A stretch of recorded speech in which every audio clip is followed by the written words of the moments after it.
অপরাধমূলক কর্মকাণ্ডে জড়িত থাকলে এবং দেশবিরোধী ও ধ্বংসাত্মক আন্দোলন সমাবেশে উস্কানিদাতাদের গ্রেপ্তার করা হবে বলে জানিয়েছেন স্বরাষ্ট্র উপদেষ্টা লেফটেন্যান্ট জেনারেল অবসরপ্রাপ্ত জাহাঙ্গীর আলম চৌধুরী। মঙ্গলবার দুপুরে সচিবালয়ে স্বরাষ্ট্র মন্ত্রণালয়ের সম্মেলন কক্ষে আইনশৃঙ্খলা সংক্রান্ত উপদেষ্টা পরিষদ কমিটির ৮ম সভা শেষে একথা বলেন তিনি। স্বরাষ্ট্র উপদেষ্টা বলেন, সার্বিক আইন শৃঙ্খলা পরিস্থিতি নিয়ে আলোচনা করা হয়েছে। বিশেষ করে আগামীকাল স্বাধীনতা ও জাতীয় দিবস এবং আসন্ন পবিত্র ঈদ উল ফিতর উপলক্ষে যাতে আইন শৃঙ্খলা পরিস্থিতি স্বাভাবিক ও নিয়ন্ত্রণে থাকে সে বিষয়ে করণীয় সম্পর্কে আলোকপাত করা হয়েছে। বসুন্ধরা, উত্তরা, বনশ্রী, কুড়িল ও বাড্ডা সহ রাজধানীর বিভিন্ন স্থানে অভিজাত ও অত্যাধুনিক মানের ফ্ল্যাট কেনার এক নির্ভরযোগ্য প্রতিষ্ঠান pleasant properties limited.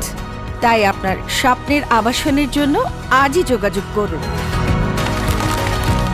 Pleasant properties limited, where destiny matures eventually. Jahangir Alam Chowdhury বলেন, অপরাধমূলক কর্মকাণ্ডে জড়িত এবং দেশবিরোধী ও ধ্বংসাত্মক আন্দোলন সমাবেশে উস্কানিদাতাদের গ্রেপ্তার করা হবে। আইন শৃঙ্খলা পরিস্থিতির উন্নয়ন ও অপরাধমূলক কর্মকাণ্ড রোধকল্পে তৎপরতা বৃদ্ধি, টহল জোরদার এবং গোয়েন্দা নজরদারি আরও বৃদ্ধি করার সিদ্ধান্ত নেওয়া হয়েছে। VOD Bangla news desk.